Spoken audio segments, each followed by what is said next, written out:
Welcome back to Nigeria, the road to 2019. I'm Charles Aniagoldo. Now let's talk about the unspoken thought, a looming presence that's not on top of the news agenda anymore, is not apparently being urgently addressed, but is impossible to ignore. And that is the question of the whereabouts of Nnamdi Kanu, leader of the proscribed and some say secessionist group, the Indigenous People of Biafra, or IPOB. With me in the studio is the Nigerian MP who stood bail for Nnamdi Kanu and who's been accused severally of having close links with IPOB, Senator Sen Aba. Thank you very much indeed for staying with us.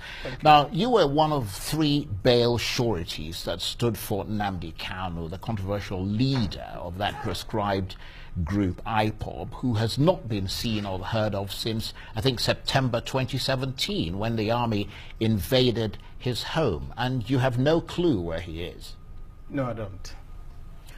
And do you know anyone who might know where he is or what's happened to him? Our contention is that since the army were the last people to see him, on the basis of what in law is called the doctrine of last seen, that they should be the people to give an idea about where he is. Because, like you said, the army stormed his place, and since that time he's been disappeared. Yeah, but what I find quite extraordinary is the fact that, I mean, I've never been to Nnamdi Kanu's house, but I've seen lots of pictures of his house and him, and there are always lots and lots of people. I mean, he was treated almost like some sort of a, you know, an elected official or something, with lots of people always around him.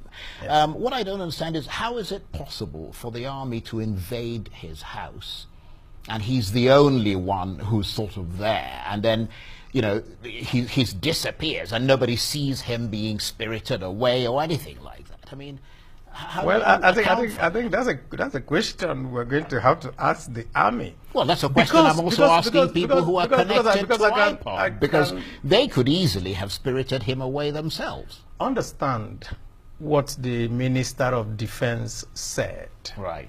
The Minister of Defense said that they saw him, they saw a vehicle carrying ammunition into his house, and they pursued that vehicle, and there was an explosion, and since then they don't know what happened. That was from the Minister of Defense. And so you could see that the stories doesn't gel at all. So I have no idea. And I was asked by the court to produce him, and we're in court at the moment, and we are vigorously challenging the narrative of the military. Yeah, because I understand that you filed a motion seeking to be discharged as a surety for Mr. Kanu, but that request was refused by a judge, is that correct? No, we didn't file a motion seeking to be discharged. We filed a motion to say to them there are circumstances that led to his disappearance. Right. And there are people that are supposed to be on the side of government that led to his disappearance. And so that this is a novel area in law. If government is charging him, and the same government has also done things that have led to his disappearance, so who should take the blame? Right, so what did the court say?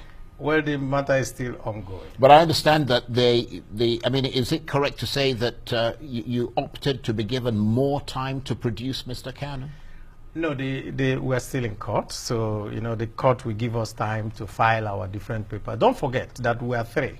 Right. And so each of the sureties had to come up with their own defense. But have you, in your own capacity as someone who has some affiliation with him, given that you stood as a surety for him, have you made any progress at all in trying to figure out where he is as your own independent investigation, talking to the people who were around on that day, who possibly saw the events unfolding? No, I haven't bothered. The reason why I haven't bothered also is very simple too. If government itself does acts that lead to his disappearance, coming around to ask me as private citizen to also undertake what government can do, which is investigation, then that is asking too much from me. And so we want to see how it's going to go in court. Was there any sense at all on your part that supporting Nnamdi Kanu as you did might put you in the radar of the Nigerian government, and that by him calling for the breakaway of a part of Nigeria, that could be seen as treasonous and might create a problem for you as a senator sworn to preserve and protect the unity of Nigeria? I do not see what he was looking for as treasonous. Understand what they asked for. They said, we want to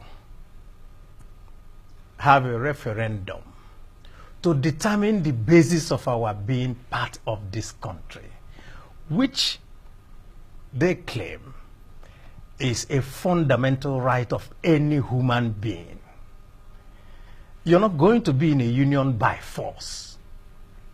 And so, they never carried any arms, they never killed anybody, they never did anything except to carry their flags and demand a referendum. And so all I saw they were doing was a cry to the Nigerian federal government that the basis for our union, for all people in Nigeria, not just the people, the indigenous people, every part of Nigeria, that everybody was hurting in some way. And that is what has led, if you know today, to what the raging cry for restructuring everywhere. The reason why are people asking for restructuring? They know that the way we are going is going to lead us nowhere. There has to be a fundamental rearrangement in this country. And so I saw it merely as people expressing their rights within the country. Where we differ from the federal government is that people are going around this country clearly doing treasonous things, killing people, destroying villages, going all over the place, committing mayhem, and they're being treated with kid gloves. They're not even being designated. So the United Nations now designates those people, the herdsmen, as a terrorist group, does not designate IPOB as a terrorist group. And so the government prefers to wield a very, very big stick, and that makes every person from the southeast feel that they are being treated as second-class citizens. Just very briefly, because we're almost out of time, looking ahead to the 2019 elections, do you think the matter of the whereabouts of Nnamdi Kanu, the matter of the prescription of IPOB should be one of the key issues in the upcoming election? It will be an issue in the southeast. There's absolutely no reason why it will not be an issue. Because people are going to ask questions. People are going to ask us as political leaders, what have you done? So it must be an issue.